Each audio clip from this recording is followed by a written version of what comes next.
If my father did keep his tail quiet, I would have never ever end up in this jungle.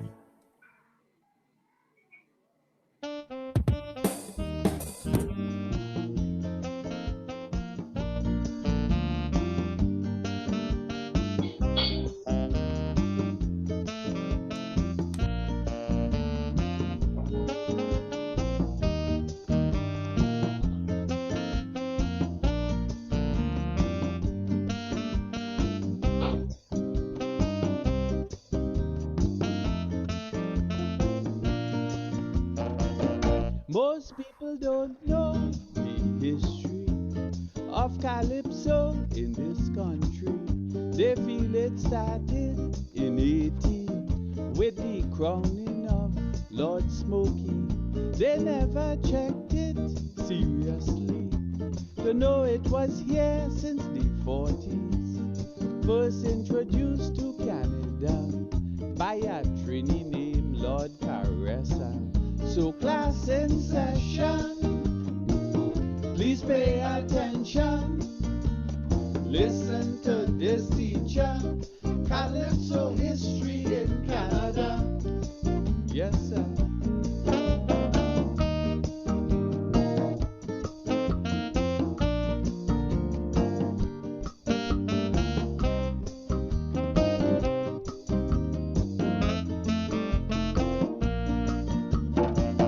Lord Caressa had his own show, 1946, you should know, up in Montreal on the radio, turn Canadians on to Calypso.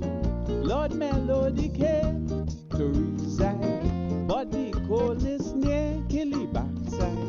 He had to run back to Trinbago in 57, you should know.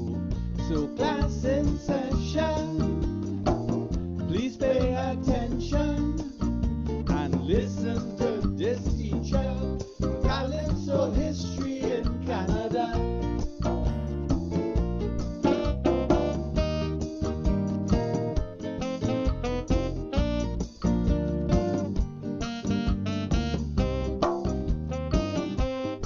Verse and chorus, and then Harold Huston.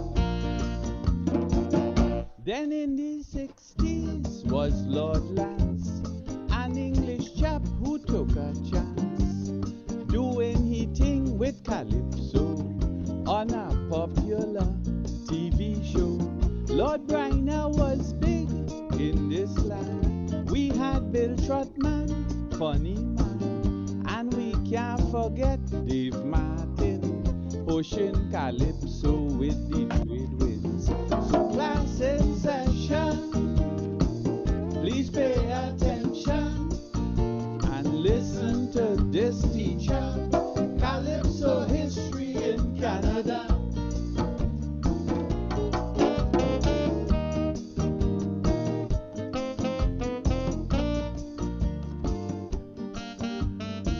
You got this one. Cool. Calypso History in Canada by the late Dick Lochan. Well, welcome to you all from wherever you're joining us.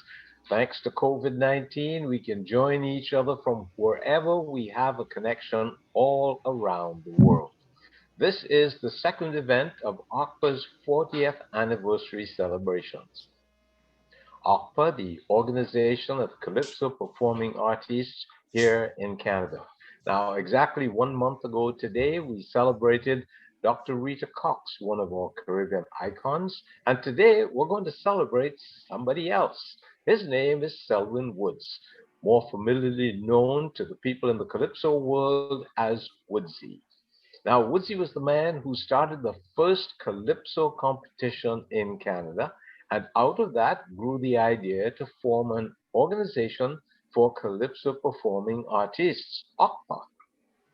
So today, we want to honor and pay tribute to Selwyn Woods, Woodsy. and you'll be seeing him on and off through the program. We have several people here to bring greetings, say a few words, tell us a little bit more about the history of Calypso in Canada and the Calypso organization. And here is a man who knows a whole lot about it. He's got the Caribbean connection. He's been on air for more years than I could remember. And you've always listened to him so many nights on that late night schedule. He's back now with a radio station online. Mr. Jai Oja Maraj. Jai. Thank you very much, Harold. Just slight correction. I am back on Chin FM 100.7 Saturday nights, 9 p.m. to midnight, not 9 p.m. to 1. It's a great pleasure to say hello to Mr. Selwyn Woods. I see Stanley Gittins there. I see Jason is there. And Mr. Ian Jones is there as well. And many other persons, Spanman Pat, persons who I've worked with many, many years. And going back to 1980 or 81, I understand the fact is I had just started to host the Caribbean Connection. And I met Selwyn Woods. Previously, we met briefly, but then we were formally introduced to each other. And he had a record store, which I believe was called Magic Productions on Queen Street in Toronto. And he produced a lot of local artists and was selling, of course, his store distributed a lot of Calypso soca out of Trinidad and Tobago and the Caribbean. So ultimately, yes, the music will come to us at Chin, and I will play it. And we became very, very good friends because he even supported my show, advertising on it. And then he came up with the idea to stage the Calypso competition, the first, and approached me and to give me the opportunity to be an MC for the very first show in my life.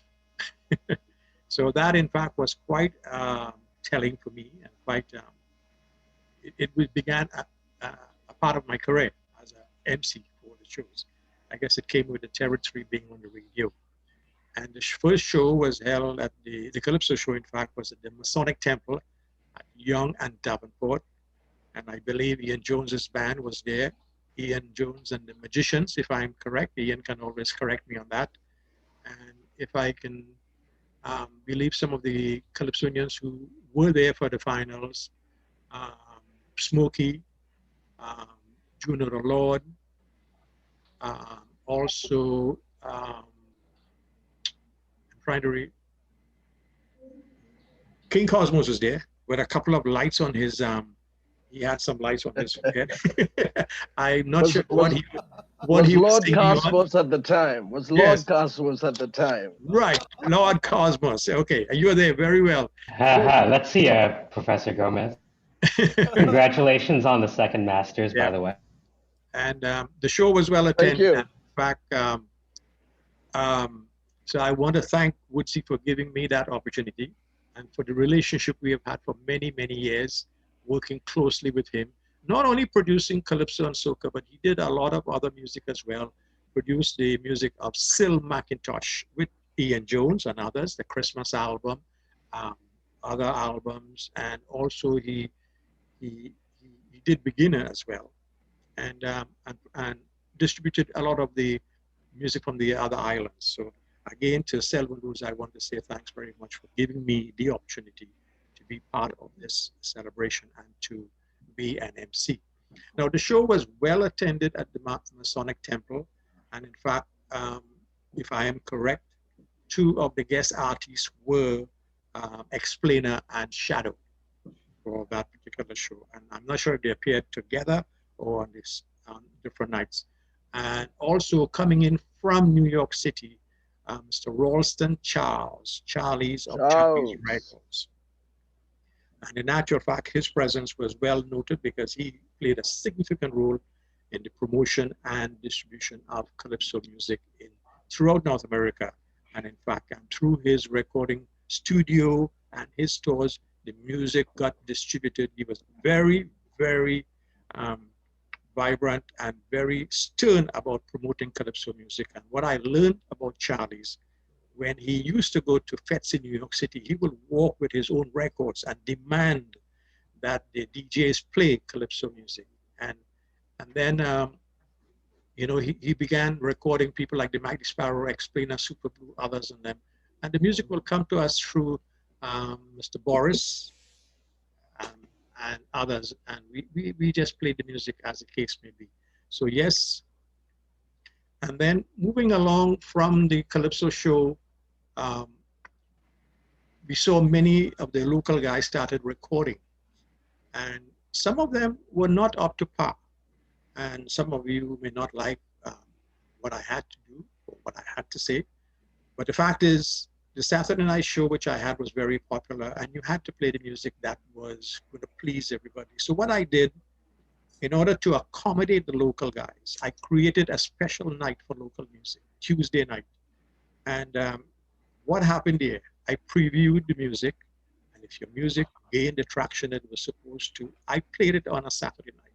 So it was the farm ground for the Calypso music in terms of the radio, because guys will come with music on cassettes, not sounding good, and you have to play them and stuff like that. But I gave them the opportunity to be heard. Some people criticize me for that, oh, the music is not being heard on Saturday night. But yes, some of it was not up to par. When I spoke to many of the artists and I said, you know, this is what you have to do, this is what I hope you can do, they did it. And then the music was played. And one person whom I developed a good relationship and who listened to me was Jason. And I, you know, when he came with his music, I listened to it as well. And then he went to Trinidad and Tobago. I introduced him to many of the media personalities to give him the publicity that he needed. And we saw that especially with his big song, Mash It Up. And we do that. Now, there was another record store in Toronto that I dealt with, Solar Sounds on Danforth Avenue 5. I believe, I'm not sure of the address, but it was run by Ulrich Hewitt. I don't know if many of you remember him, but he also had quite a role to play in the development of Calypso music, in the development of local music here in Canada, promoting the Legends out of Hamilton, which was part of Jason's brother's band, Mr. Perez as well. And I'm trying to remember the singer with that band. He had a super album which we played as well. So yes, I'm happy to be part of this celebration. And if I may just divert a bit to, in the early 60s and into the 70s, of course, the music was live at the clubs. We had so many different good clubs in Toronto, many clubs, from Cutties to Carib, to clubs, and live bands as well, which made the whole time so exciting, because there were more than one local bands playing the music. And one of the things I loved doing was going to Cutties Hideaway after my show and listening to the DJs such as Dave Gibbs and listening to what they were playing in the clubs, because this way you get a pulse of what's happening in the community. I can't stay in the studio and think everything is, what I'm playing is correct. You go to the clubs and you listen and you watch the reaction to certain records.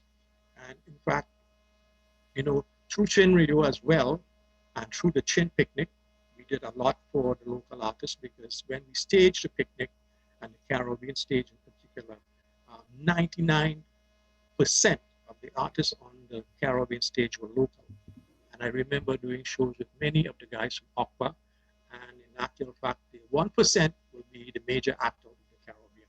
So we played a significant role, and Chin doesn't get the recognition that it deserves. And I think being there since 1967, promoting and establishing Caribbean music in Toronto, Chin should be recognized as well by the live performances, on-air performances, and the Chin Picnic.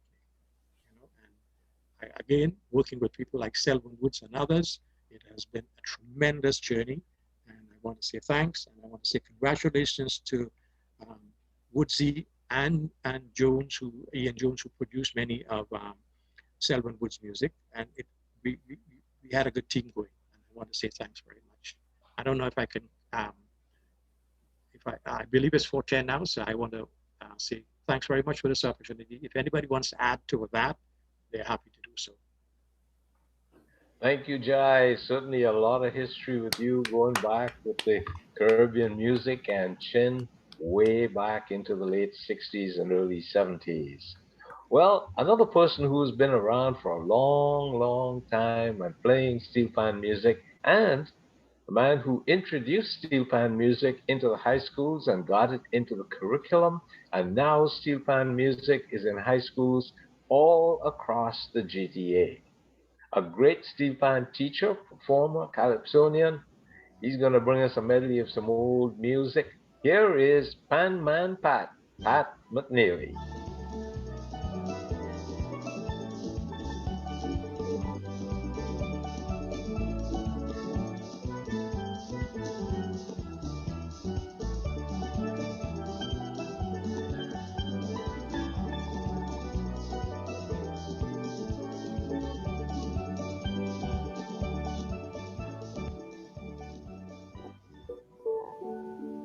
Hey, it's so nice to be here and to be a part of this. Reason I chose that song, Soca Baptist, is because back then, that was the song, and that was the Road March in 1980, when this whole episode began with Selwyn Woods trying to bring Calypso Monarch to Toronto and to Canada.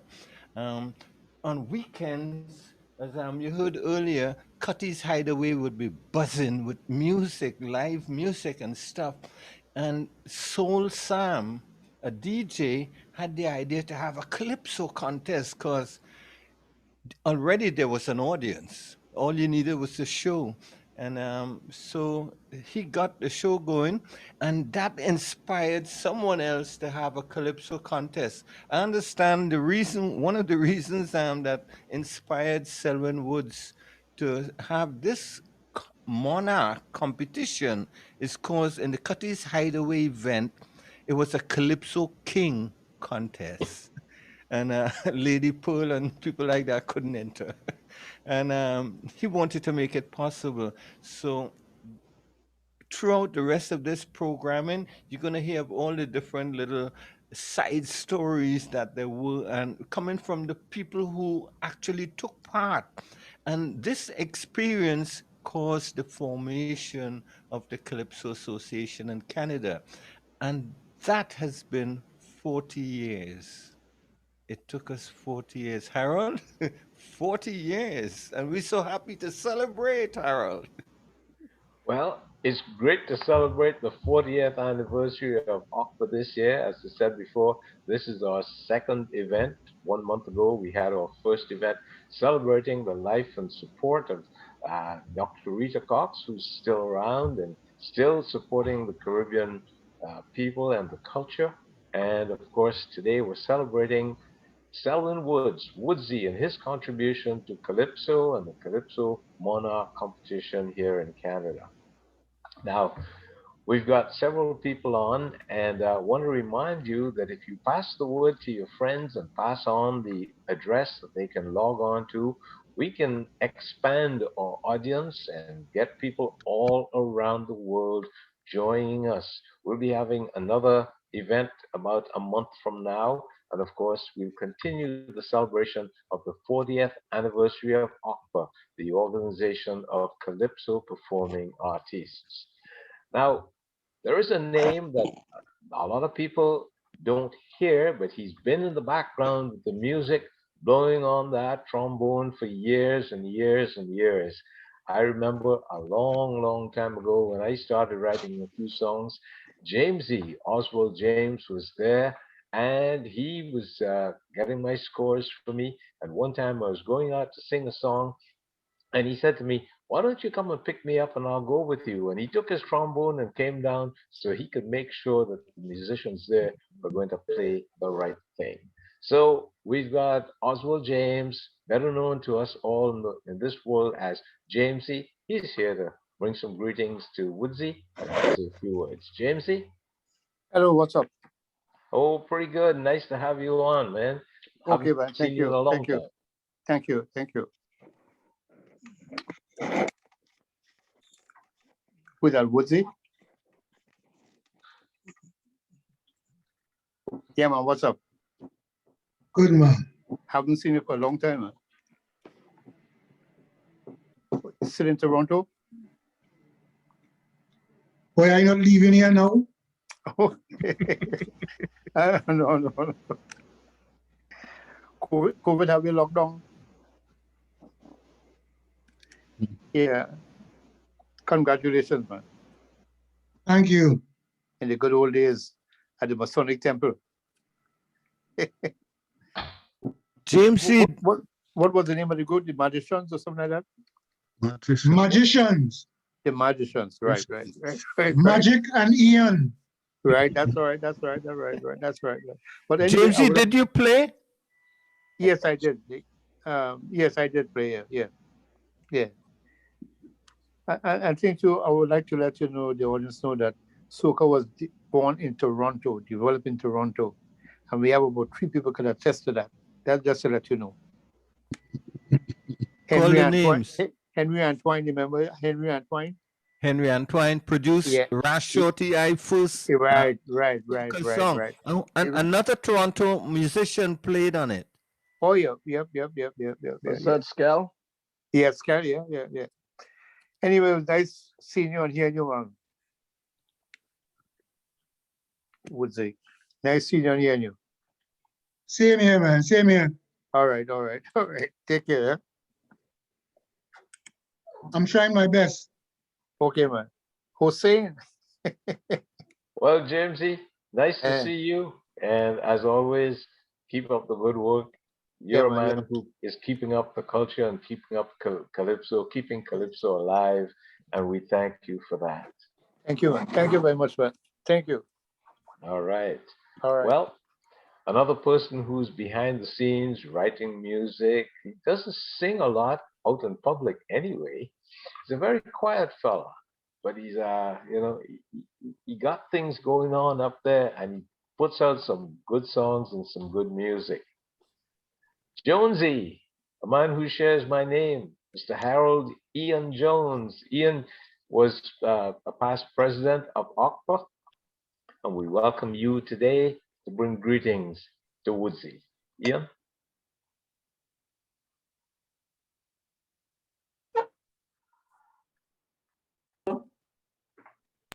Just unmute there. Sorry, sir. Unmuted. Are we okay now? Yes, perfect. Okay.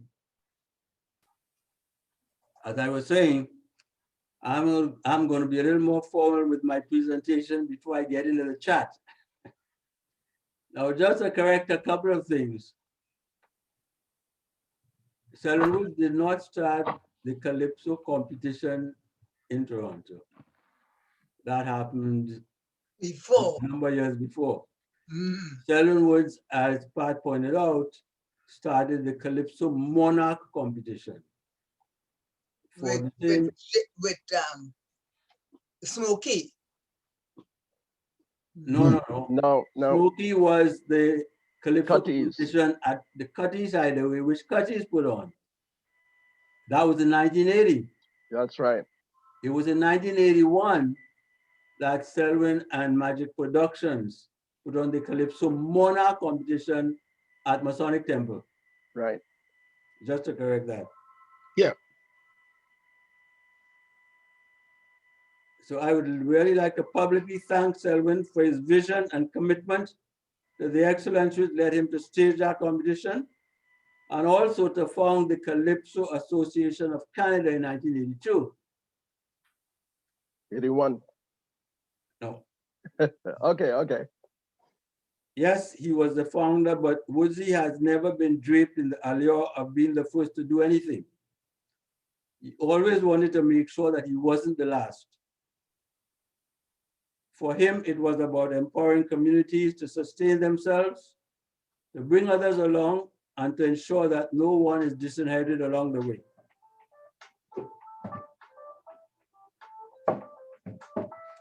In the 1970s, Selwyn was the president of Magic Productions with business partners Mickey Lindsay, Glenroy Oliver, Hudson Teach Larry, and Matthias Spidey Jones. Jones, a very good friend, not a family. They were promoting rap concerts at the time and parties in Toronto. 14 Hagaman Street was a main venue for them. They also operated a record store on Queen Street West. The DJ path that Selwyn seemed to be on was not inconsistent with his training as a graduate of Radio College in Toronto. Well, we all attended the 1980 Calypso Show competition at Cuddy's Hideaway. While we loved the content of the show, as a rap promoter, Selwyn was not impressed with the quality of the song and lighting. He also was perplexed by the fact that it was called Calypso King competition when there were so many women singing real Calypso in Toronto. So together with his business partners, he decided to organize a Calypso Monarch competition in 1981 at Masonic Temple. Now, Jamesy was very humble when he spoke a few minutes ago, but he was one of the key elements of that team. He was responsible for putting together the backup band, which we named the Magicians because it was a magic production. But he also ensured that there were uniforms for every member of that band. So while James and myself worked on the band and band-related things, Selwyn was intent on repackaging this whole show and attracting a wider audience. He obtained corporate sponsorship from Rothman's Tobacco Company, because at that time, tobacco companies could still sponsor cultural events. The show was a great success, as Jai indicated earlier. And that really was the start of the 40-year Calypso pilgrimage that OCPA is celebrating this year. In 1982, Selwyn invited people who were interested in developing Calypso in Canada to a meeting on Queen Street to form an organization. At that meeting, he was elected interim president until there was a general election called, at which Henry became the first elected president. The suggestion for the name of the organization, the Calypso Association of Canada, came from Tony Ruprecht, who was the then Liberal MP for Parkdale, who remained very supportive to us. And he suggested, with the name of Canada, you become more eligible for grants from the federal government, that kind of stuff. So he really pointed us in the right direction as far as that went. The CSC was registered in 1982 with the principal objectives to promote and develop the art of Calypso, to assist Canadian-based Calypsonians to hone their skills and access more performing opportunities, and to expose a wider Canadian community to an important genre of Caribbean music. So over the last 40 years, Selwyn has been a tireless worker in the growth and development of Calypso in Canada, as well as in Trinidad and Tobago. He became the Calypso in Toronto, what Berry Gordy was to R&B and Motown. He was unearthing new artists, developing artists, putting them in studios, doing recordings, promoting and marketing records. Beginner, Tracy Ann, Johnny Batiste, United Sisters, Iowa George, Preacher, Ozzy Gurley and the Relatives, Connector, Lady Pearl, Everson Sam, Anselm Douglas, Tony Douglas, Selma McIntosh. They were all part of the artists that he worked hard to promote. He really was, in my mind, the quintessential producer. Spent a lot of time and his money in recording studios, just looking for the studios, even newly established ones. Always searching for that special sound engineer and the vibe necessary for delivering what he wanted out of our music. And through it all, his wife Elsa, his children Yolanda and Stokely, and their families have walked beside him.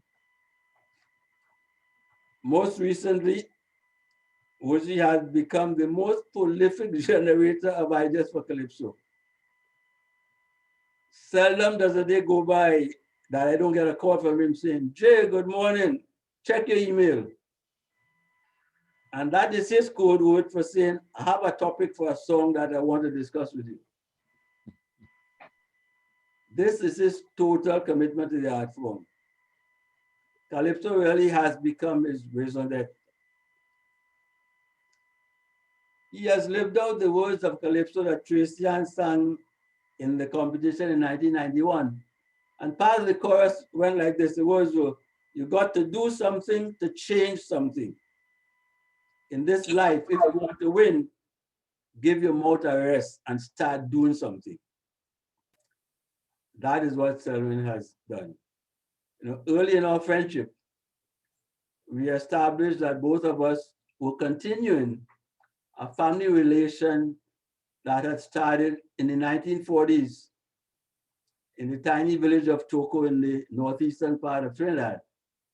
His father was the officer in the police station, while my father was the headmaster at the Toko East School, which is about 100 yards away. And actually, my father was Selwyn's eldest brother, godfather. So he's like a younger brother to me. So he may want to step out from time to time, but he has to remember that I am the elder brother.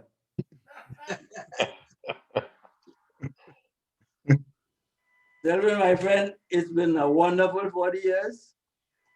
I hope and pray that you will continue to do what you've done, you and your family. And I hope that we spend a lot of time creating great music and have a wonderful time. It's been great. Continue, my brother. God bless. Thank you, Ian. Thank you, Jay. Great, great history. You got to do something to change something. Great words. And, you know, Ian, we share a couple things, you know. You and I have the same first name, and you and I both have a dad who was a headmaster. Look at that. So you know what that means, right? Listen, if we delve into it a little more, we might find out we're family too. I have nothing to say about that. You never know. I like the casino than that. But you know, Calypso really can't do without people like you and Jamesy, the people who are in the background and who promoted the culture, and of course somebody like Woodsy. I mean, we go back so far, and without Woodsy, we probably would have waited a long time before we had a Calypso organization and had more Calypso competitions and had it opened up, not just for a Calypso king, but a Calypso monarch. Now, if you happen to have tuned in a little bit late, you haven't missed a whole lot yet, but we got some more coming up about the Calypso culture across Canada. And remember that you can let your friends pass on the address to log on to the Zoom meeting, and everybody can join in from wherever they have an internet connection. Tell your friends in Australia, New Zealand, and England, and wherever they are in Europe and across the US, down in Florida, and you know, wherever they might be in South America and Mexico, get them to join in and reestablish their connection with their Calypso roots out of the Caribbean. You know, over the years, we've lost a few people. Most recently, we lost a guy called KB. But before that, we lost a man named Dick Lochan. Dick was very instrumental in keeping our Calypso culture alive in Ontario, in Toronto. He and Jason set up an organization called Pass the Torch, which still carries on today. Thank you, Jason, for doing that, keeping Calypso alive with the younger generation. So here, to remember a man who has left us, Dick Lochan, here's a song from him called Teach Me My Culture.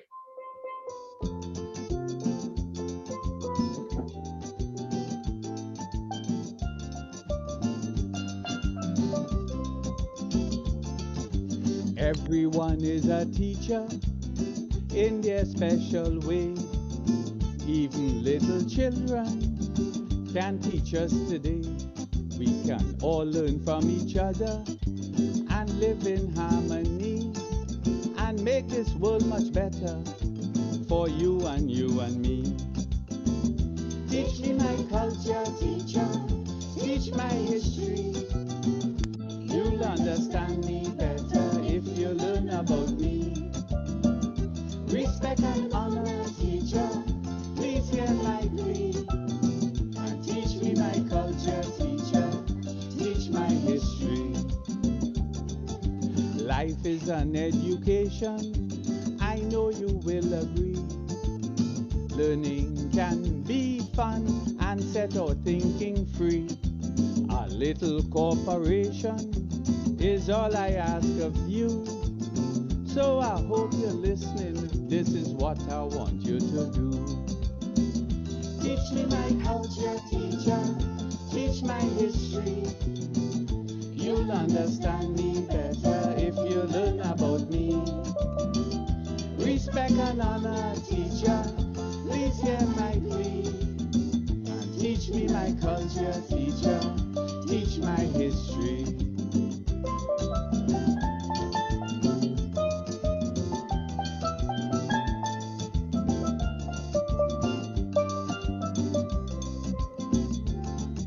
The world is like a big classroom, a window to learn, not just some empty vacuum that would be failure prone. Plant a seed of wisdom in every generation. Let each one teach one and pass it on. Teach me my culture, teacher, teach my history. You'll understand me better if you learn about me. Respect and honor, teacher, please hear my plea. Teach me my culture, teacher, teach my history.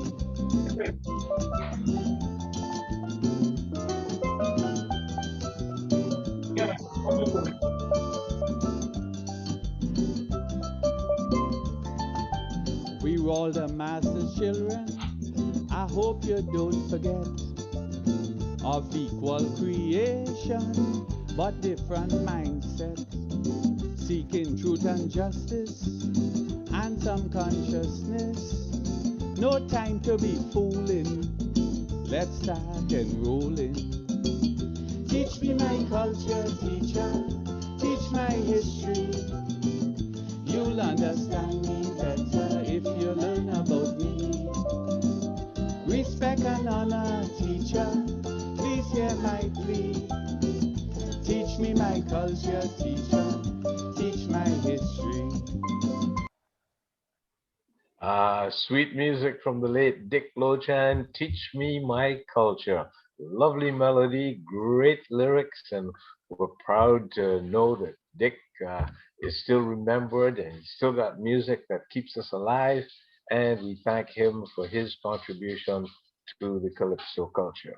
And for all of you who are joining us, we're celebrating OCPA's 40th anniversary, and we're going to be having several different events as the year goes on, and we'll be letting you know so that you can join in on those celebrations. Now, here's somebody whom I haven't seen and heard for a long, long time, but he's been around for a long time too, since Jai was on Chin FM many, many years ago, and he's back on there now. And this gentleman used to be with him, helping the Caribbean Connection to keep the culture alive. Here is J.C. McDonald. And is JC there? Hello, JC. Are you there with us? Well, it looks as though JC didn't get to join us today. Well, we'll miss you, JC. He's there. Nice. He's there. Are you there? Oh, there you are. Yes, good to see you. Hello, man. Come on. Unmute. Thank you very much, Harold. I think you've got some facts incorrect here, because I started long before Jai was there. As a matter of fact, Jai contacted me to be a part of the show. So terminological inexactitude there. However, the mission is a very, very positive one.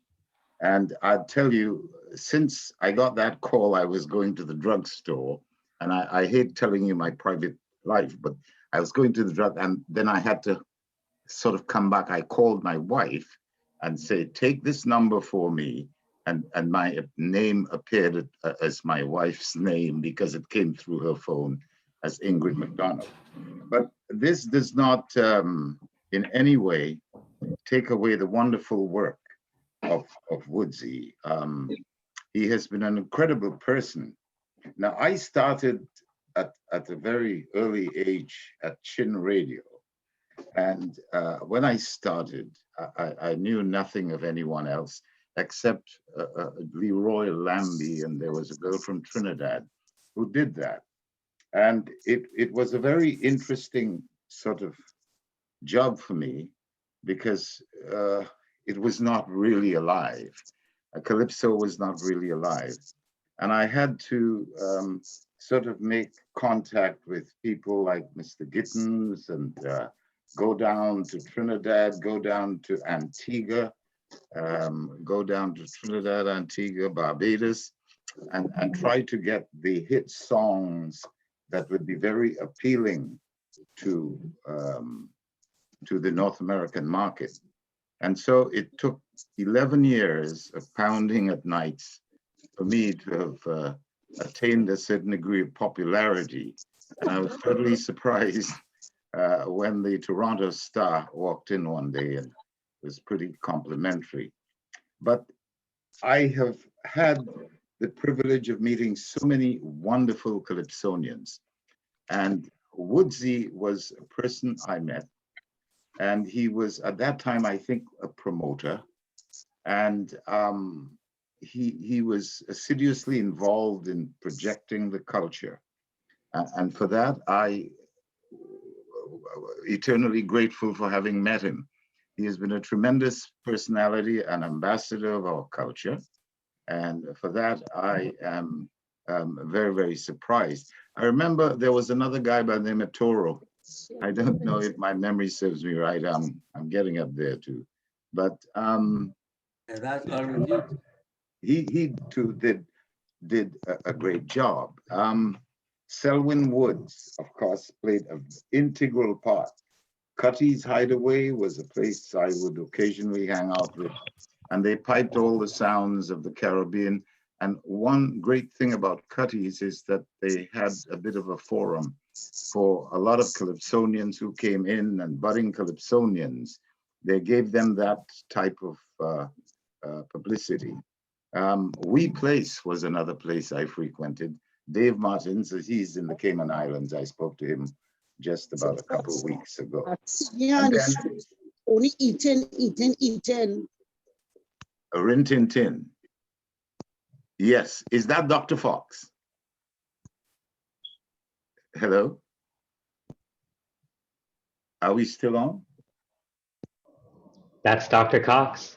Yeah, Dr. Cox. Yeah. Dr. Cox, how are you? I am fine, thank you. I have not seen you in quite a while. Yes, well, we've all been locked in for a while. Yes, we have been locked in, and so have I. I've been sort of quarantined. You know, the very strange thing, if I can tell you a private story, my wife recently had to have a cataract operation, and the hospital gave her so many rules. So I was doubly quarantined. I had to be quarantined for my wife and quarantined for some other things.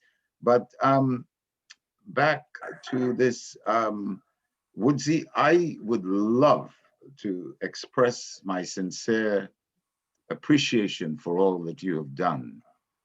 Mind you, I have not been on the scene in recent times. I've been doing several podcasts you know, I have not been up to date. I mean, I always listen to my Calypsos. My wife is a great Calypso person, and so we always listen to this. But to you, Mr. Woods, I would like to wish you everything that's special. You're looking good. And I have always respected your work. And I will always continue to respect. I know you've played a very important part in this. And for this, from me to you, I would like to wish you everything wonderful and keep on doing what you're doing. I think it is extremely well respected, and you have done quite a lot for our culture. And for that, I am eternally grateful. It reminds me to the days when I started. And when I started, there were very few people. There was people like Vern from the High Commission, and quite a few people, Victor Prasad from the Guyanese High Commission, and so many people got in touch with me. And well, rather, and I say this with a great degree of modesty, they were so encouraging to me. I've interviewed quite a lot of politicians, a lot of professors, and all this. So it was a bit of a magazine type show, not only the Calypso. It was sort of tapping the source of third world countries period. I did a lot of high life music too. And I spoke to innumerable politicians. I remember doing one, if I'm not too lengthy, with a guy by the name of Kit Nascimento. And he was a bit reluctant and hesitant in talking about the Jim Jones scandal, and we are going way back. And he threatened to have me fired, not knowing the privilege of a free press here. But not deviating too much from the point. This is a very auspicious occasion. You caught me when I was not prepared, but I don't think my sentiments are lacking in this regard to wish Mr. Woods everything that's special on this auspicious occasion. I've been made to understand it's the 40th anniversary, and I am eternally proud of you. And thanks for including me in the Zoom, and I look forward towards meeting you on other occasions, and I'd like to wish you all the best. Thank you. Thank you, JC. Great to have you on, and thanks to you and all the people like you who have managed to keep our culture alive in Canada over all these years. And by the way, your brother, Sir Trevor, was one of my schoolmates. He was one of 6 of us who started a radio station at Naparima College, The which Blue we Circle fondly Network. called the Blue Circle Network. Yeah. With Ashton Chambers. And I have not seen him since 1958, but do pass on greetings to him when you speak to him. Well, I speak to him, Harold, almost every other day, because I was concerned about his health. And knowing how he is, and knowing the sort of gregarious person he is, and moving here and there and everywhere, I was terribly concerned. They call me the family watchman type of thing. So, but he's okay. He's doing fine. He's a bit sort of claustrophobic with all and he cannot go to the pub as he'd like to go sometimes, but he's okay. I'll pass on. Of the 6 of us who started that radio station back in 1956, there are only 3 of us left. Bobby Thomas passed away, Courtney Lyhing passed away, Ashton Chambers passed away, and so there's Ken Ramchand and Trevor and I who are left. So, well, listen, I sincerely trust you don't follow their pattern. Well, the Grim Reaper lurks, but I'm shooing him off, telling him to leave me alone. And hopefully he will. But you're looking absolutely fine, Harold. I mean, I focused essentially on Mr. Woods, and as I said, I was not really prepared about this. I got a call about 15 minutes ago. I spoke to Mr. Woods some time back, and he was delighted to hear from me and suggested I get on. And I am very, very honored that he accepted me on. And, it's so nice to see a get together of the old boys. What do you say, Woodsy? Yes, ma'am. All right. Well, thank you, JC. Thank you. Trinidad is the land of Calypso. Trinidad and Tobago, because Woodsy hails from Tobago. But of course, Calypso has moved throughout the Caribbean, and we've had a lot of good Bajan Calypsonians, and we have one here. We call her Brown Sugar, and she is actually, she is the secretary of you like my Bajan there, Colleen? Well, Colleen is here to tell us a little bit more about what OCPA is planning for the 40th anniversary celebrations, what's coming up in the future, and we hope you will continue to join us and spread the word among your friends and family so that we can have a bigger audience next time. Colleen? Thank you, Harold. Thanks everyone for coming out and join us today.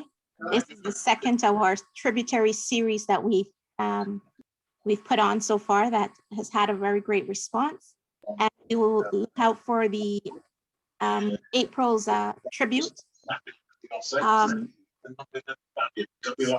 of the other items that we're planning for the rest of the year, we're hoping to have an interview series and where we kind of collect all these stories from all of the people who were there in the beginning and listening to this event and listening to the history and Ian talk and give us some of the facts about how OCPA started. This is what we want to collect, and I think it would be a great collection of stories and music and shows and stuff that have documented OCPA's history.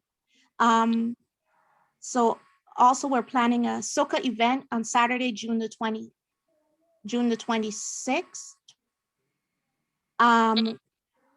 We're also having a Calypso showcase on July the 24th at around 7 p.m.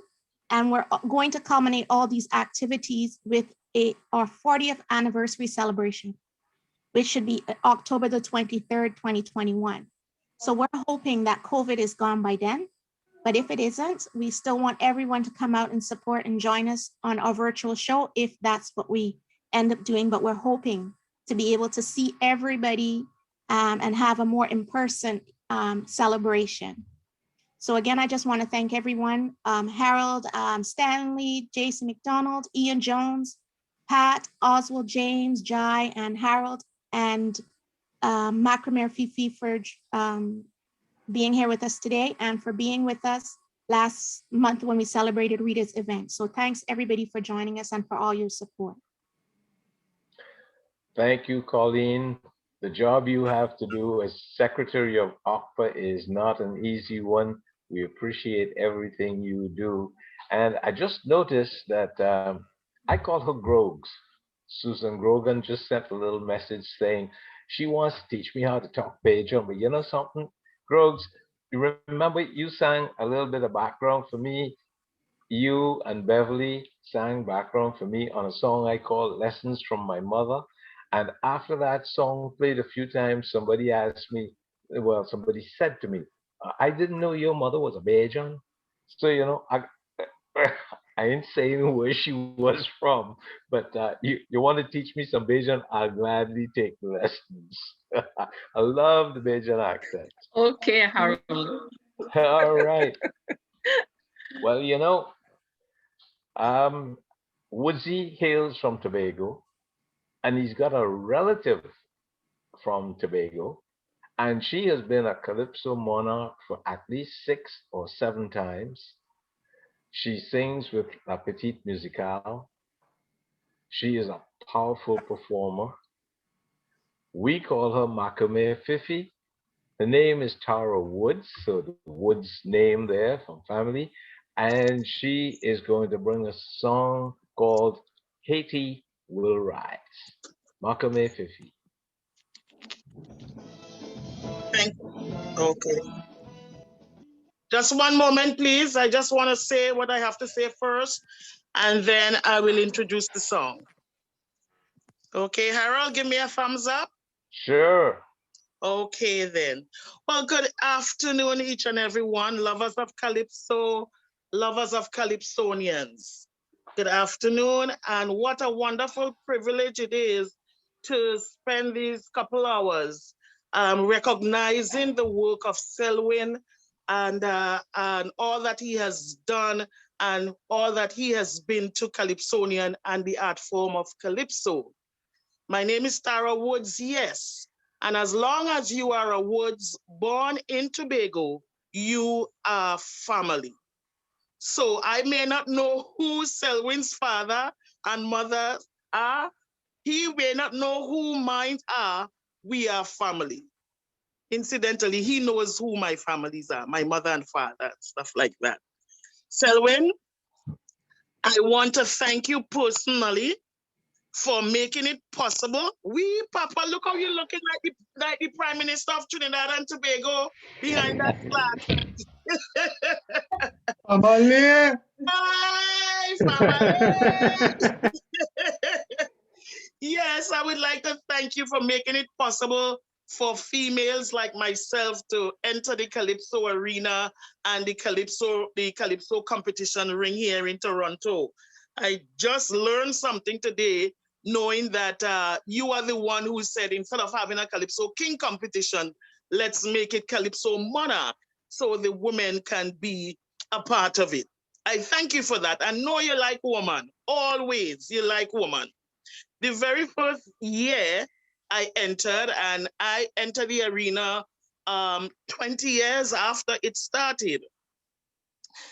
Now, Selwyn told me, you're good, but I have my horse.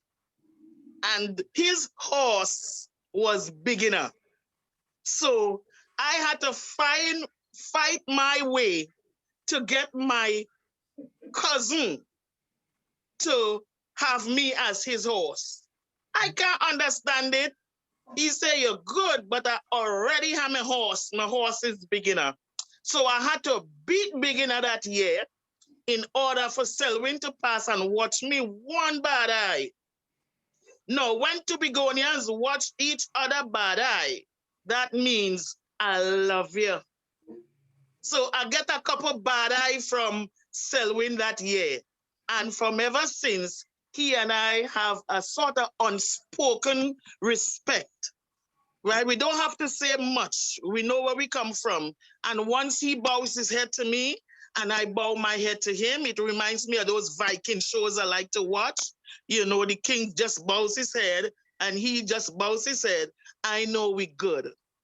Selwyn, I thank you for your tenacity in making Calypso what it is in Canada, and for all the hard work you put in to expose the wider audience and the wider Canadians to Calypso.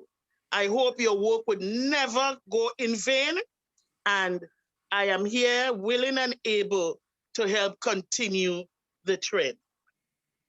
I think my song Haiti Will Rise Again is all queued up and raring to go in support of Calypso and in tribute to Selwyn today. Thank you, Selwyn, as we celebrate our 40th anniversary. I still have my horse. Well, I will continue being the pony or the donkey. Remember Tracy Ann came from Tobago too? Yes, yes, yes. I beat she too, you know. I do it 6 times, she do it 2 times. No, she did it 3 times. She did it 3 times? Yes, she did it 3 times. You want to bet it's only 2 times? No. She did it 3 times.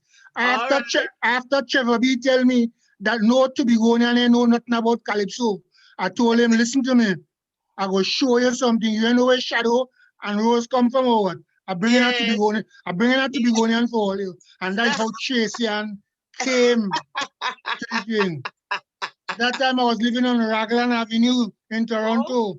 Yes. And Tracy Ann was living one building up for me. You're right, and I went for her. Right. Dr. Cox, can you weigh in on this? Yeah. Mouth open. Dr. Cox, how many times Tracy win it? I think I better keep out of this. 3 times. 3 times. Yes. I'm keeping out of this argument. Okay, Selwyn. Okay, Selwyn. No, you're the librarian. You have to code this into history. What's it going to be, Dr. Cox? It sounds like a family affair. Mouth open and Tory jump out. Henry, help me out here. Listen. Plymouth and Lekito. I'm not from Tobago. I'm not from Tobago. I never know Tracy Ann was from Tobago. Yeah. Yes. He's Woods from Plymouth. I from Lekito. Tracy Ann from Mount Thomas. And 3 pages Three villages that joins each other. And I trying to think, what wrong with me? What wrong with me? I didn't know Tracy Ann from Tobago. Okay. There's a Haiti would shadow. rise What wrong again. with me? Only go ahead. Haiti would rise again, Mr. DJ. Ice-T, Selwyn. Ice-T.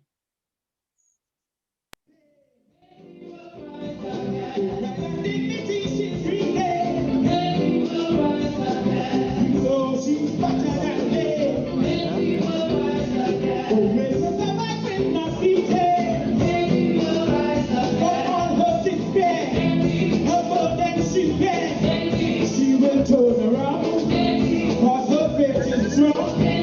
Nobody can tell the land she will tell, then she will rejoice, singing with one voice.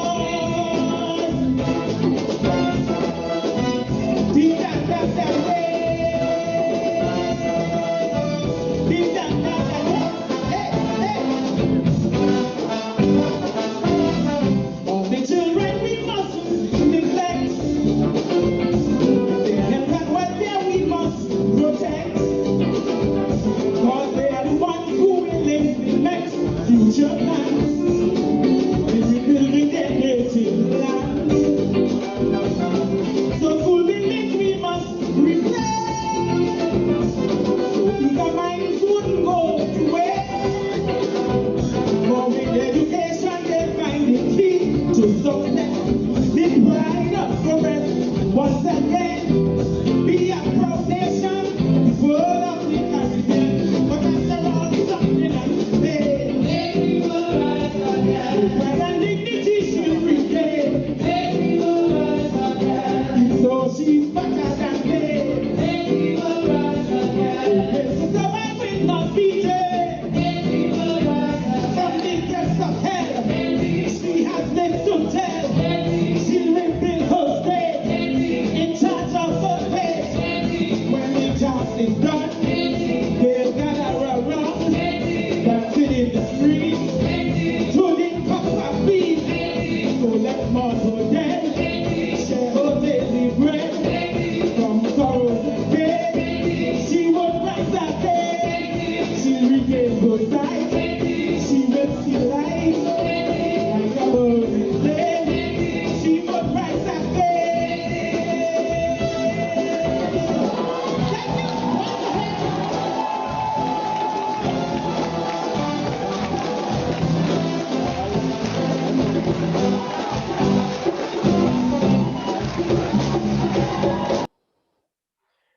Thank you, Fifi, for Haiti Will Rise Again. And you know, out of that little exchange with you and Woodsy, I got an idea. Woodsy, time to write a calypso, Tobago Rising. May I ask a question? Sure. Woodsy, you look like a prime minister. You look so serious. I am the Prime Minister of Plymouth.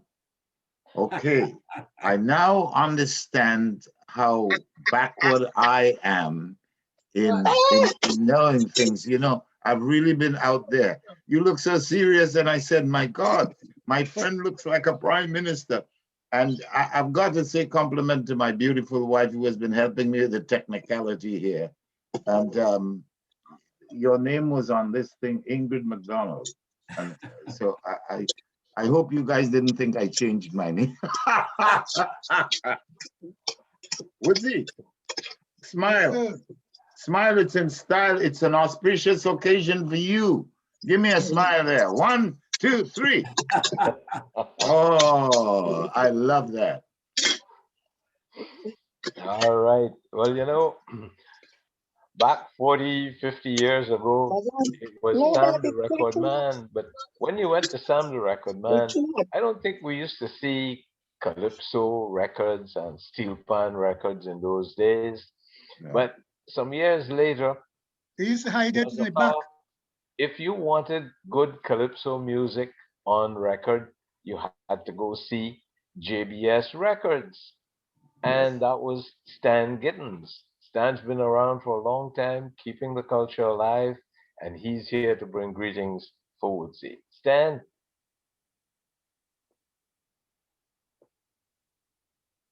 Hello, Stan. Are you there, Stanley?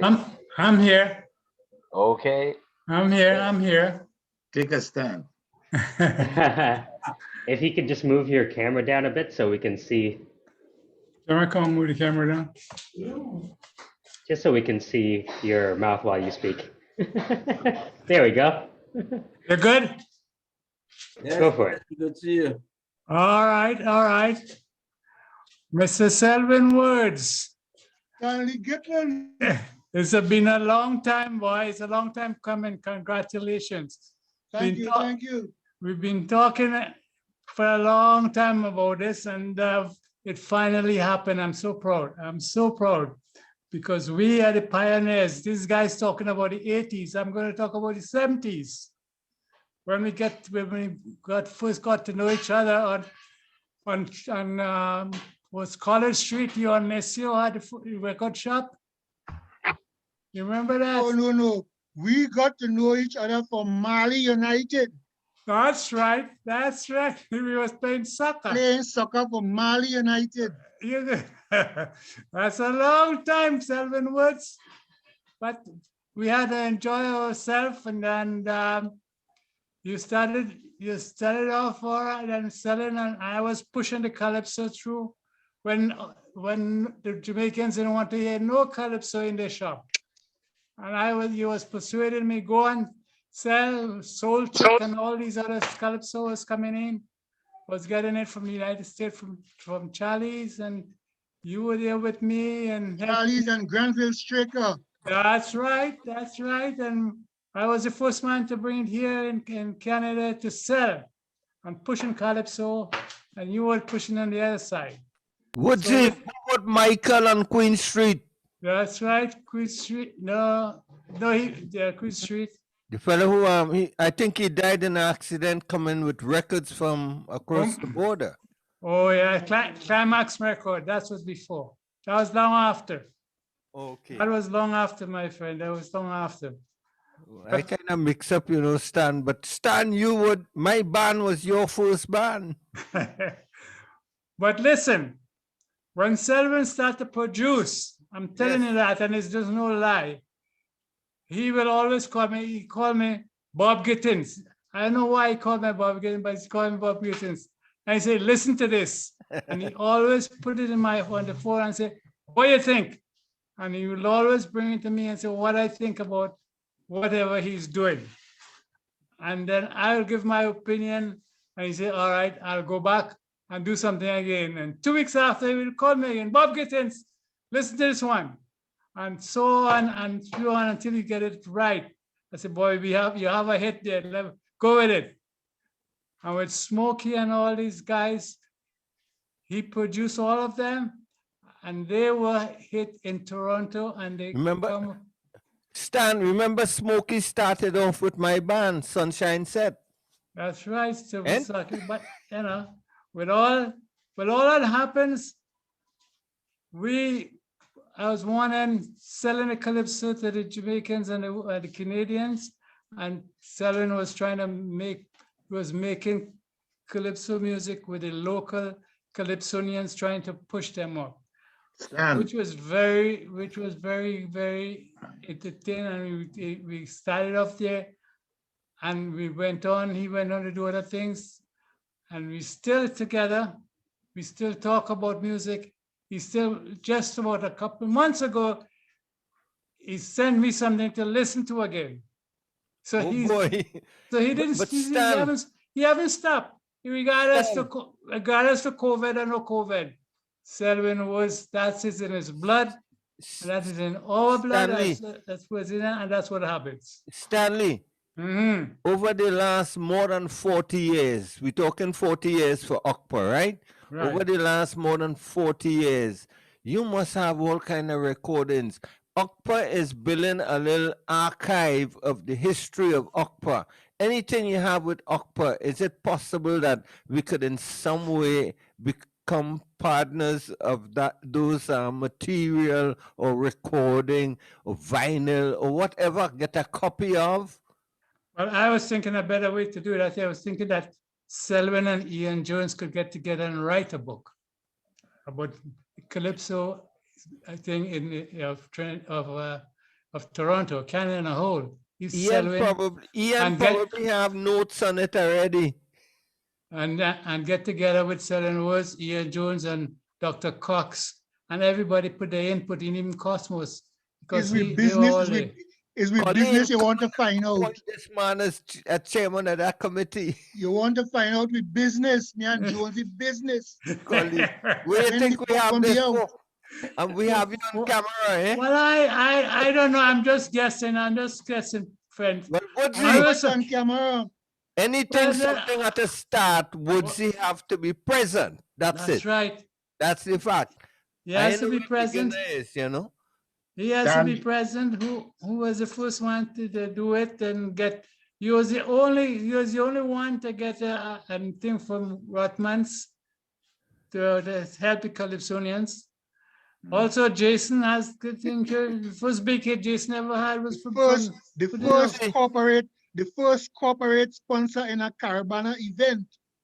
Woodsy, Magic Production and Woodsy. Yeah. Rotman sponsoring the Calypso Monarch competition. The first corporate sponsor in a Caravana event. Woodsy, how many years you had that? What year was that, Woodsy? Ask Ian Jones. What year was that? Ask Ian Jones. You don't have to ask. I win one of them. I know I win. I remember. Dr. Rita Cox, is this what it was like at the first OCPA meetings? Is this what you were talking about? Say it, Dr. Rita Cox. Say it. Tell us. You were telling us about the loud meetings for OCPA in the library. Is this what it was like? That's another story. Once upon a time. Dr. Cox is a brilliant person for doing what Pat McNeely suggested in terms of the combination of everything. I think she would be absolutely perfect at that. Hello to Mr. Gittens. Do you still have your basement in Mississauga with all those records? he always hid the latest song from me. I don't know why.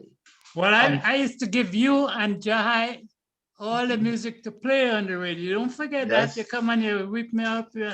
You and Jahai play all the as I get them. Yeah, that's how we move it along. And it was good times, you know. When people didn't know much about the soca and the calypso, I was there to bring it to them. I got introduced to it by when I came to Canada by the old guy Cyril Diaz. You remember him? Cyril Diaz, yes. He was a friend of mine. Yeah, he was the one who introduced me to this thing because I get to know him through my cousin, the same guy I know, Bob Gittens in Trinidad, because he used to be all around there and I used to hang out with him. I work with Bob. You're talking about Talbot, right? And yeah, Talbot was my brother-in-law. He's played drums and stuff like that. We played with Cyril and all the gigs that he had up here, you know? Yeah. And Cyril was the first horn musician to record with the Mighty Sparrow. That's right. Yeah. And we played with him, right? We played at his memorial.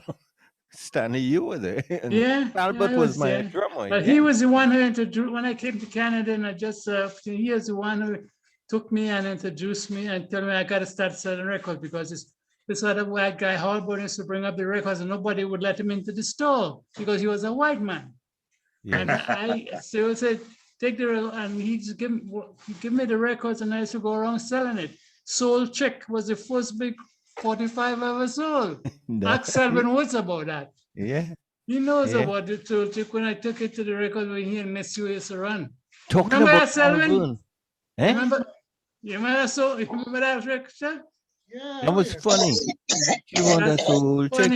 She want a soul check. Boy, you know, we need to tell me, boy, we need calypso in this world. We need calypso in this thing down here. And I started getting things from Charlie and Stricker and all them used to send stuff for me. Way before Boris and this coming. They came in late. Stan, the theme that we use for Pan Nostalgia, and we use it on this show here today, is one of Holborn. You mentioned Holborn. It was one of Holborn's production, Calypso Medley, and Yeah. it's over 2.5 million views. One of those songs, the one with Suka Baptist and so on. Yeah. It's so great to see you.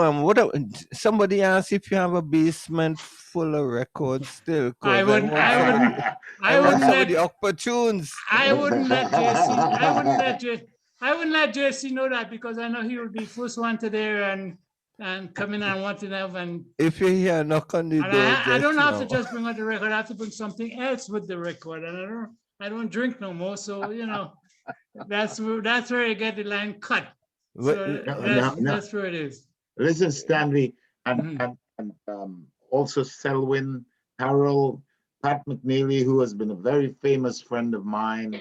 Jai Oja Maharaj was on the show, and Makume Fifi, Dr. Cox. I am so privileged to see you once again. It's been a slice to see all my wonderful friends and associates, colleagues. I do have another call. I've got to do another podcast. And so, Patos, you're looking good. Stanley, I'm coming to visit with you to get a few new calypsos. Harold, JC, I got something before you go. I think Harold, Mother Nature anticipated the occasion, and so the weather was very bright today. And, JC, before you go. Yes. On the most frequented frequency. Yeah, this is the most frequently frequented frequency. We pipe all the pleasant, pleasing, platters, the past, the present, all our patriotic pals. Thank you, Selwyn. Have a good day. Enjoy the day. Selwyn, I love you to death. And everything, and we'll talk again. Ian? Jai Oja, take it easy. You're sounding better every day. Hey, Stanley, look out for the latest. Behave yourself, Watson Duke. Jai, go to Stanley's basement. Behave yourself, Watson Duke. Harold, you can keep up to date with the latest. Yes, no, Dr. Rita calling. I know very well anything you produce, you call me and tell me, listen to that. Listen to that. Listen. What do you think? Yeah. Selwyn, you're great. You're great. I understand. And always remember the first big hit Toronto ever had was with Jason. Mash it up. Mash it up. Jason, you remember that? So you made a big hit, but that's all right. We do good. Yeah. And Jason, drunk nice to see you again, buddy. Nice to meet you guys, and okay, have a good day. My apologies for exiting at this point, but I do have a commitment before. Go So ahead. Woodsy, all the best. It has been extremely special. Thank you, my brother. I sincerely trust we would keep in touch. All right. All right. Bye for now. JC. Okay, Well, Patos. And look at my engineer here. Okay. Take it easy. Great. We're coming up to the end of the show now. This has been a tribute to Selwyn Woods, more familiarly known as Woodsy. It's the 40th anniversary celebration of OCPA. This has been our second event. Stay tuned for news about coming events. We'll hear from Colleen Trotman, who's the secretary of OCPA, and she'll be sending out information about coming events. Remember, pass on the information to your friends and relatives. Get them watching from everywhere around the world, wherever they may be. The more the merrier. Keep our culture alive. Thank you to all who have contributed today. Thank you, Michael, for being in the background and switching things and getting the sound right. Thanks to all of you. We'll see you here again probably in about a month. My name is Harold Hossein, and we certainly enjoyed an hour of Calypso history. Bye for now. Thank you.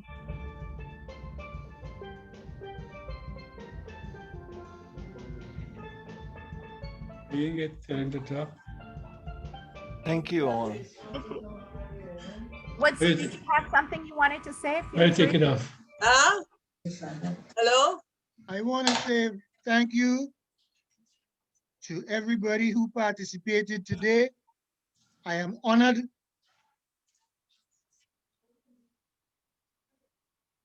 And I hope OCPA can go from strength to strength and be around for another 40 years.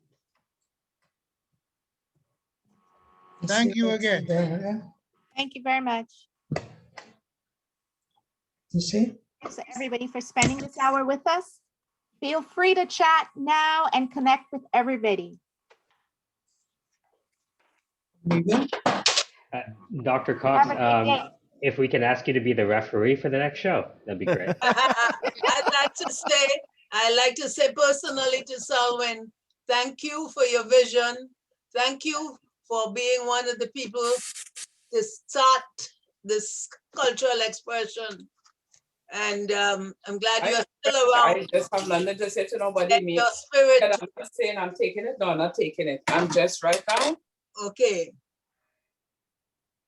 Somebody says. There was a Spanish station cutting in Trinidad. Okay. Somebody's mic is open and we here in the business. Yes. The schoolmaster had to mute everybody mic. Let me, sorry, Dr. Cox, you finished? I'm not sure No. because I wasn't sure who I was talking to. That's everybody. What it was, Selwyn, did you hear me? Yes, I did. Thank you. All right. Okay. So that's it. There's a personal greeting and thank you. I just want to jump in here because in many ways I've been like the baby in the business. And I missed Dr. Cox's last month. I am sorry about that. So before I go to Woodsy, this might have been said the last time, but I know that without Dr. Cox's help, I don't know if I could still call her Reets. That's my okay. Okay, my favorite name for her. Without her help, I don't think OCPA would have maybe I should say even say survived, because I know that in those early days with making the library available so that we could have meetings, not only that, but she was very often among the first to purchase our records to make sure that she stocked them in Parkdale Library. I know that personally I benefited from that, and I owe her a personal debt of gratitude because the work that she did in Parkdale, not only for Calypsonians, but in general, but here I'm specifying Calypso because that was a direct involvement, and she was in such a position, even though I lived way in the East End, to go down there, go to the library for meetings. Sometimes I think we met at the fire hall across the street on Cowan.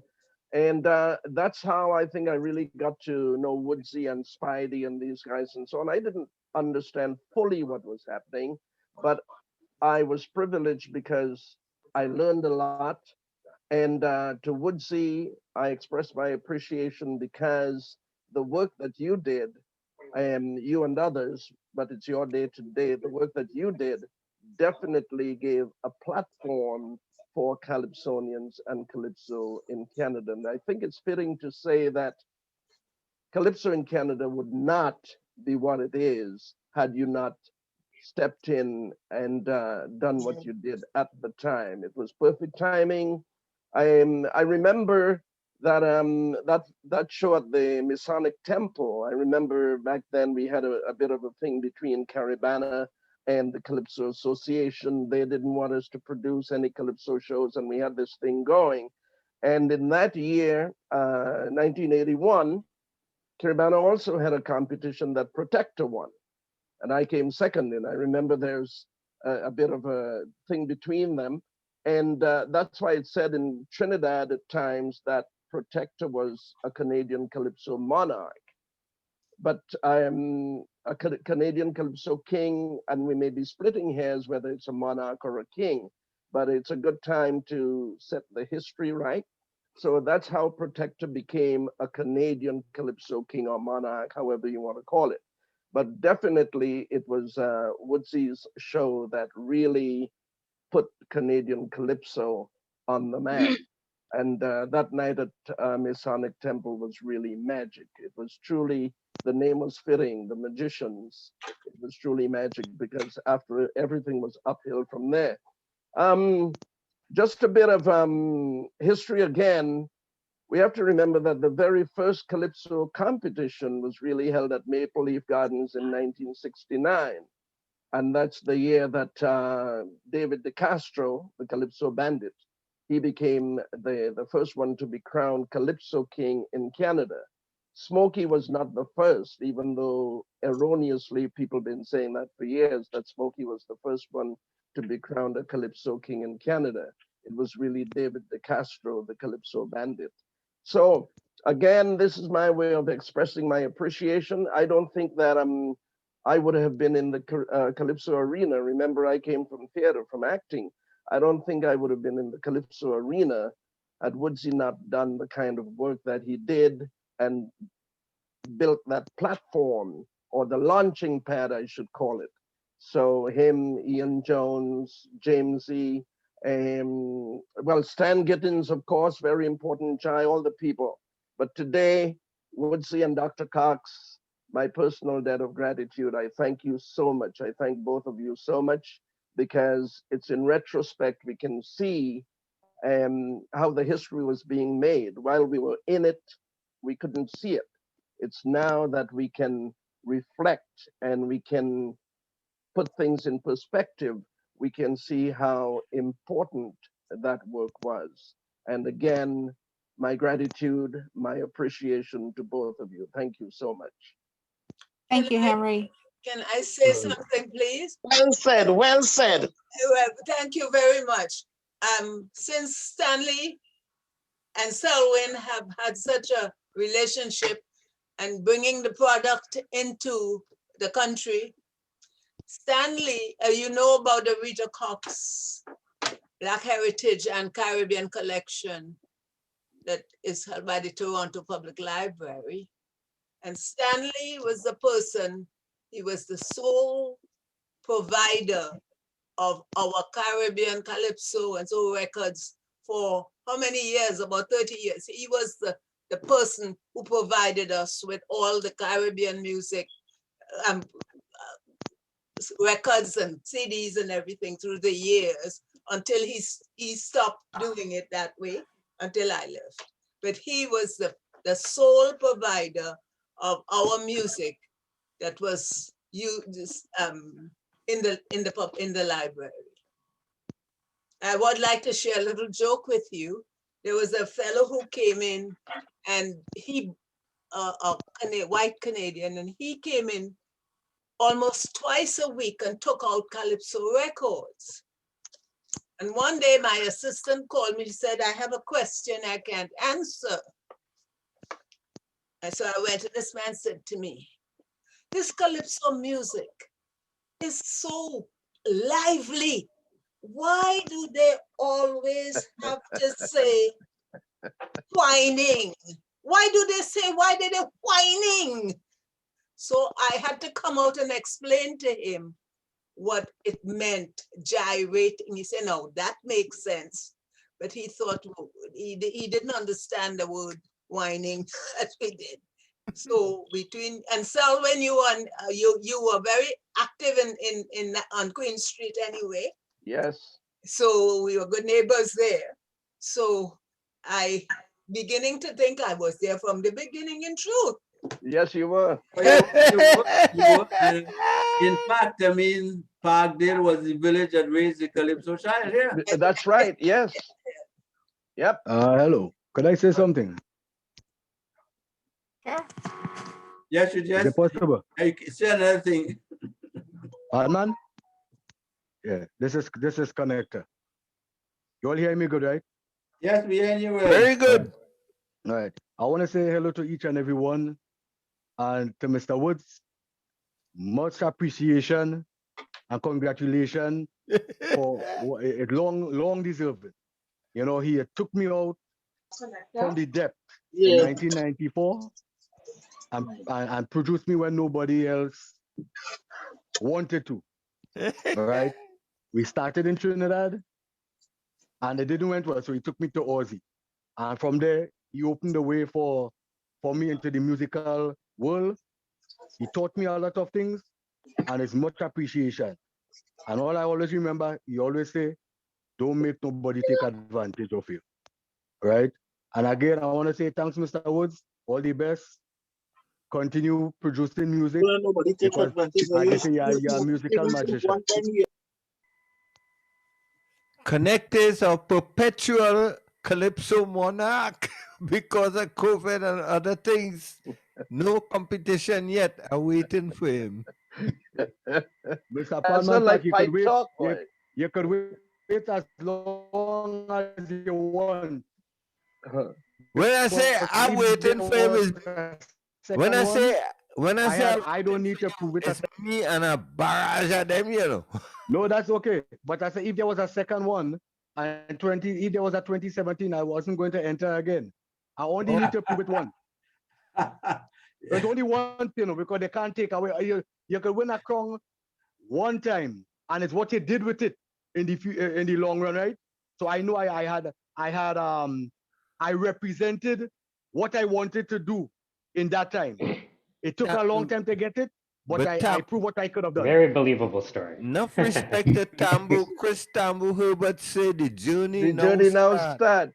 I win the Monarch twice with OCPA, and I still going and try next rounds.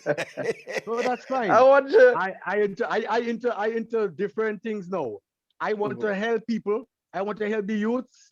I want to sing and send my wings further. Hey, you have to win three times before you talk like that. You need to don't win once, twice, and then three times, and then you can retire. And you don't want Palman to say- keep your wing.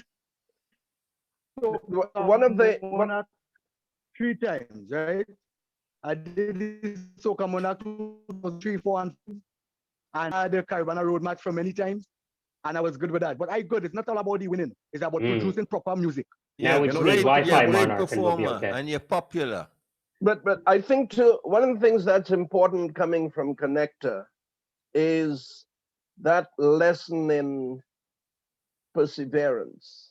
Yes, sir. You know, you got to give him that. I mean, yes, sir. You know, we could think back however far we want to go, but sometimes it's not about the winning. It's that journey. And what I take away from this, he was consistent. He was. I know sometimes people laughed at him behind his back. He's singing off key, and they used to laugh at me too. But he never let that get to him. He focused on what he wanted to accomplish. Cosmos. And year after year after year, and that's, to me, that's an important takeaway. It's something to pass to the youths as well. Cosmos, when I heard the name Connector, I figured, what kind of name is that, Connector? You know, when you hear the name Connector now, it means connector. Well, exactly. You know, you expected Connector. It had connector. that meaning all along. So I think that's one of the things we can pass on to the youths as an example of He's a great severance. example. You're going to stay at it. You're going to keep honing your craft. You're going to keep working at it, regardless of what anyone says. And you're going to keep going and going. And now, you know, he's expanded in such a way that he now can provide a platform for younger people and so on. And that's one of the things I admire about him. Great. And let's hear from other people. Connector has connected Calypso, Soca, and Chutney. That's what Connector means. Yep. Yeah. And another thing, I just want you all to know, I have a internet station, Connector Vibes. And if you tune in at 6 o'clock today, you will get smooth vibes. It's 7 days a week. What day? And Sorry, I have what other day? network have been streaming through me. Right? What Connector day? Vibes, you go online every day. Every day. Okay. Yeah. But, you know, and I have other network streaming, but at 6 o'clock today, it's smooth vibes. You'll get all the Teddy Pendergraph and things today. So it's Connector Vibe. All right? Go ahead, Makame Fifi. And you'll get something. Yeah, hello. Colleen is sending the thank yous. But it's been a pleasure this evening listening to all the history being told. I hope we were recording it because I heard a lot of history going on there today. Yeah, guys, Web want to say hello. Hold on, guys. Want to say hello. Yeah. Okay, Say go ahead, hello. Web. Yeah, I want to know how you can leave Web out. Sorry, Woodsy, Rob. Woodsy, this is the web. Webb was one of Hey, Woodsy's Webb. horse. Well, no, look, I calling Coming you. in from Montreal, boy. I know he has magic, right? Yes, man. The Right. original. Right, right. You know something? You and Lord Paul coming in from Montreal to the Right, competition.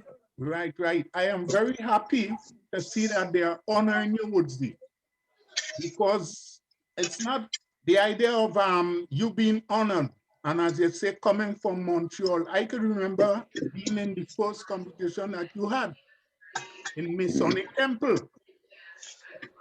I don't know if you remember that. Oh, yes. Yeah, and my first tune was President of the World. When I sing about I had a dream, and I had a thing, a bed, and I get up with pajama and thing, and I had a dream. President of the world. I still believe it should have a president of the world. I remember. But the point I'm trying to make here is that Montreal, I was the first Calypsonian that came. Don't let nobody know that was a wet dream, you know. No, it wasn't a wet dream. That was a serious. And I came from Montreal, right? The first one. So we have people that came from Montreal, and this is bigging up Montreal. Eh? We had Skippy became the king of Toronto. Dennis James became the king of Toronto. And who really was responsible? Woodsy. You have to take that tips, man. Because if I didn't know about your competition, nobody from Montreal probably wouldn't have come to Toronto to sing Calypso. So I started it. So that's part of the history too. And Webb became the treasurer. And the president too. I was president of OCPA too. That's right. I was plenty thing in OCPA. I was a hard worker in OCPA. Yes, Mr. OCPA, I just tell you that. Anyway, Woodsy, I am honored that they honored you, and this is very good. I'm happy to know it, and you're looking like a prime minister in truth. You are looking. I keep telling Oli I'm the prime minister of Plymouth, Tobago. Okay. Oh, and next thing, Woodsy, I wonder if you know this. You bought my first CD. I brought a CD and I handed it to you. And I said, you say, well, I gave it to you because you're Woodsy. I know you a long time. You said, no, well, I can't take this. And you paid me for that CD. Guys, Woodsy. I felt so good. And from then on, I started selling CDs. I was going and give it to you free. But you paid me for that CD. You ready to give him a commission now? No, I gotta jump in. I gotta jump you know, Eon just come in with some little shots, eh? Yes. See that shot? Yes. No, I gotta jump in here. Nuts already shelled. Nuts already shelled, Jonesy. Nuts already shelled. Nuts used to be Woodsy's favorite snack. I don't know if it still is, but yes, as he mentioned that. But people should remember, and Woodsy, again, credit to you. There was a time in the 80s when the Calypso scene here in Toronto used to receive the kind of compliments coming from TNT. You know, we had comments like, wait a minute, you mean this is the caliber, this is the quality of Calypso you have in Canada? At that time, TNT was going through a phase, you know, the Calypsos became so mundane, and Toronto was alive and kicking at the time.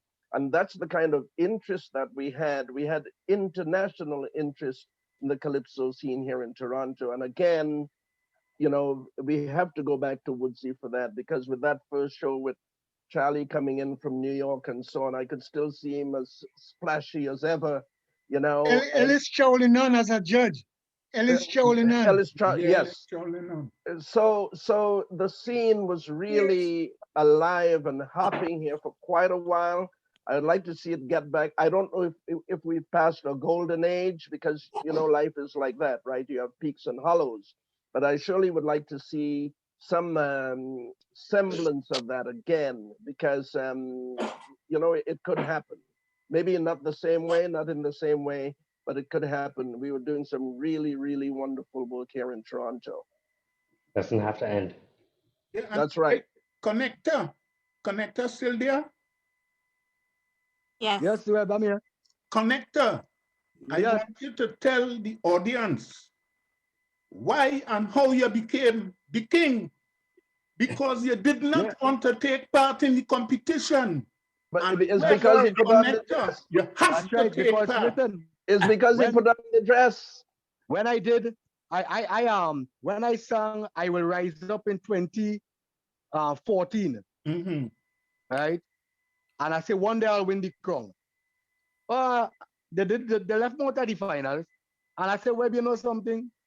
I have a song I wrote in 2015. I said, but I ain't singing.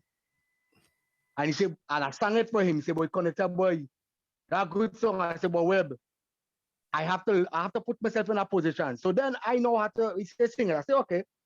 And then I had to put myself in a form to live in my mind as a whole month as a woman. I had to go in the store, buy dress, buy wig, buy earring, buy all kind of things to try to prepare myself for this frame. Being in this acting thing, I had to create, and I said, well, you know what, I'll do it. So I done the 10th had a competition. And when I sang the song first in the 10th, people like it. Second time, I only improving because I changed up a lot of verses. Because when I realized what the people was gravitating to, all the thing about borrowing the dress from Fifi and thing, that was made up to the last day of the competition. What I was just living on what the people was doing, and it was history. Because as again, I had to make them believe what I was singing. And I say it was the inner world that came out of the outer world because of all the thing. I bring back a talk here in 1998. I did the first Kaiso for Dr. Rita Cox called Tribute to Dr. Rita Cox at the Great Hall. And when the judges them send the result, the comments, their comment was, who is Dr. Rita Cox? When Dr. Rita Cox came there, my sister, Mr. Woods, take my sister off the stage, and she gave Dr. Cox a bouquet of flowers. And the same judges are them, well, right, who is Dr. Rita Cox? All that thing had break down my spirit. But then, again, I rise up, I won the crown, I feel good, I represented. And if I want to go for another crown again, I have materials I could go again, but I'll leave it for somebody else. I'll try to convince Thank you, Webb. Okay, but here's the okay, let me ask you this though. King Cosmos, Connector, Yes, sir. Panman Pat, Maclame Fifi. Can we put together a Calypso Monarch for the 40th anniversary? No competition. No competition. You mean a show? You hear that? Not a competition, a show. No. Connector's saying there is no competition for him. I think that's what he's saying. Oh, I see. Remember, I have my horse. Only remember, I have my horse. Connector can't mean that. So who is the horse? Woodsy, my boy. Woodsy, my boy. Woodsy, who is your horse? Woodsy, Webb used to be one of Woodsy's horses. Let Woodsy speak. Woodsy, who is your new horse? I was pretty all right, man. My horse. Who is your horse? Missing in action. The Bigs. The Bigs. The Bigs. Who is the Bigs? Beginner. Beginner. Oh, beginner. Okay. The Bigs. But listen, Hold on. but Woodsy, Webb used to be one of your horses too. That the horse from Montreal. But hold on. That was the horse from Montreal. Okay. To end off here, tell us about Biggs. Mike. I don't know anything about Biggs. Can someone tell me about Biggs? Only Mike. You know. Panman Pat, what happened to the Mighty Whitey? Mighty Whitey boy? He's still around. I'll tell you about him, but only if I could tell you about Big. Digame, tell me about Biggs. Dígame. Okay, well, I'll tell you about Mighty Whitey. Mighty Whitey came one day I met him. I used to play with Sincona all over the city, and this guy came up and said, I've been looking at you since my mom been taking us to Center Island to see Carabana. And he was now a young man, you know, like in his 20s and stuff. And he says, I love Calypso so much, you know. I say, well, why don't you come and sing Calypso with us? We had a Calypso tent, so that would be in the early 80s. And Okay. he Make said, sure you yeah, start your but I video don't there, have a... Panman Pat. Make sure you start your video. Something came, yeah, screen came up. I don't want to read because It's these okay. glasses I have don't look that good. I'm gonna have to get nice television glasses. Man. So do you think we could do a tent, a Calypso tent instead of a competition? Well, Jason is having one in May 23rd. Beautiful. So tell us about May 23rd before we end this call. Jason. Get Jason on. I'm not sure if Jason's here. Or maybe Colleen could tell us. Yeah, someone end us off by telling us next what's happening next. On May 23rd, we're putting together a Calypso tent called the Torchbearers Calypso Tent. We're having some big names in Calypso, many of whom I have not had the honor of hearing. But I'm sure that with all these, all the people on here today, they've been there from the beginning, so they've heard many of them before. So join us on May the 23rd, virtual show. It's coming at you. It's some big names in Calypso. That's all I can tell you. People like Cosmos, Pam and Pat, Jason, Beginner, Brown Sugar, Loveman Kent, Connector, Fifi, Michael Mayer Fifi, Princess Trinidad, Skippy, Dennis James, Skippy, Skippy, and a few more, and Harold as our host. Well, I didn't hear your name call. Eh? I didn't hear your name call, Webb. What? In what? In the one for me? Yes. Yes. No, Yes. Fifi, you giving up your spot? No, I okay. I wouldn't be ready for me. Is there a link? I may be here in Trinidad. I may be in Toronto, or I may be in Trinidad. Okay, so how can people find out? And that's like Meme. Meme. If you realize Beginner would be on that show, so she's giving up a spot. Well, If you realize Beginner would be on that show, so she's giving up her spot. Well, we're good for March and we're good for April, but he may be, I don't know about June. He may be. Anyways, I would like to thank everyone who took part in today. In 4 weeks from today, we're gonna another 4 Sundays. OCPA is gonna present another one of these historical moments. Like all of us have contributed to bring Calypso to where it is. We're probably the oldest association of our kind in Caribbean culture here in Toronto and then perhaps in Canada. Let's keep it alive. Thank you, OCPA. Thank you, guys. Thank you, thank you, thank you. Thank you. Bye, everybody. Thanks for joining us.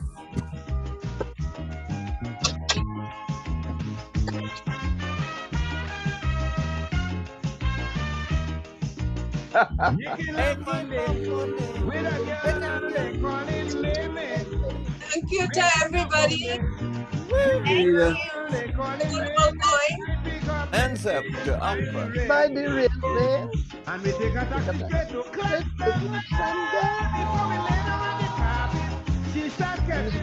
We have to recognize the OCPA directors, board directors, people like, you know, so many people. The music is good. Look, me pause, raise up. You're making me feel so sweet. Fire up.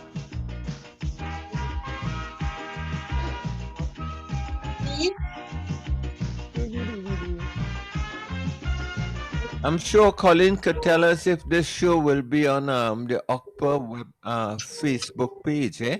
Won't it? On Yes, it should YouTube. be on OCPA's Facebook page. We will send out the after party as a separate portion of it, but for the main show, it will be on Facebook. And I will Someone caught vibes.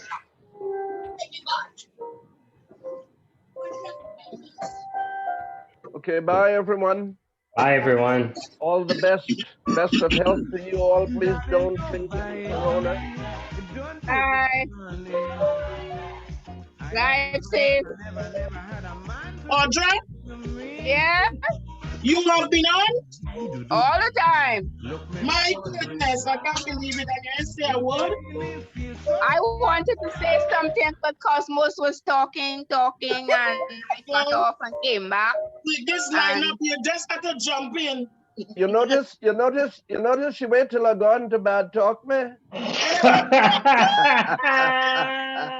love you, Cosmos.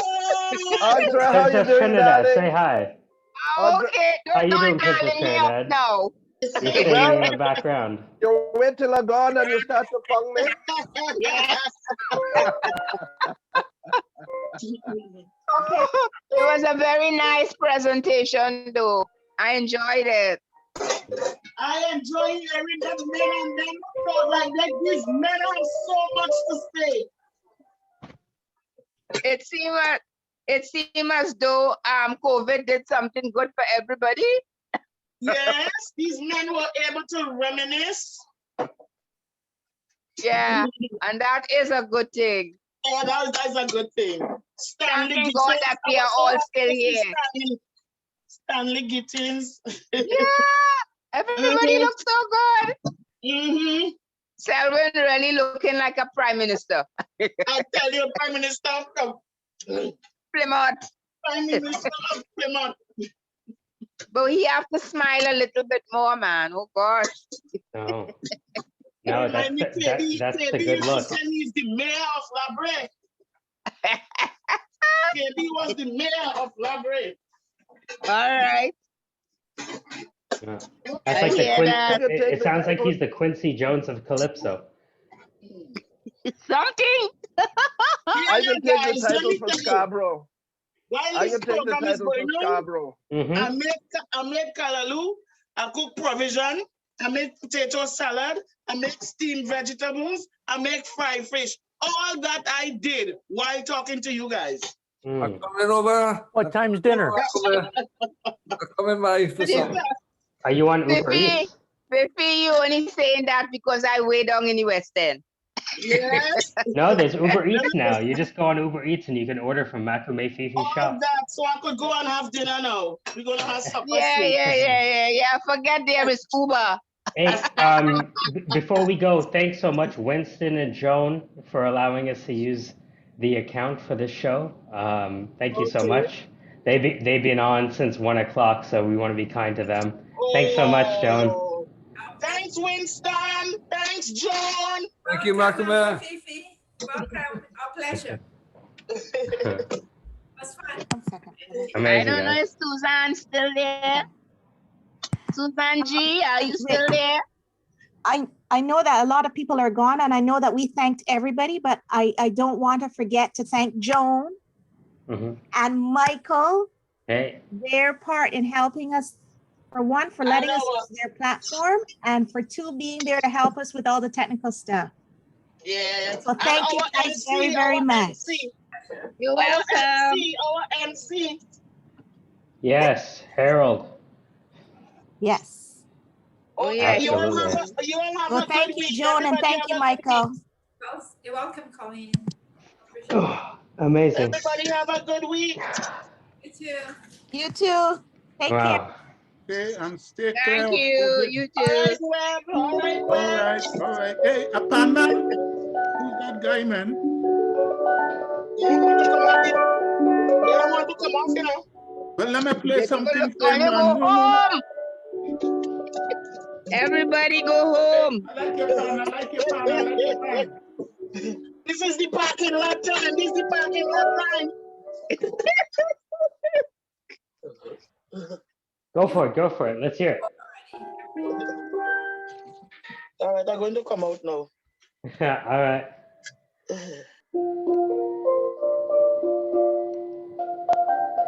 Mike. Beautiful. Mike.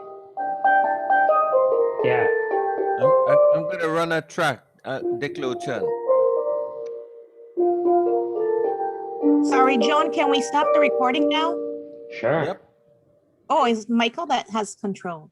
I didn't want to miss a drop of the action. You understand?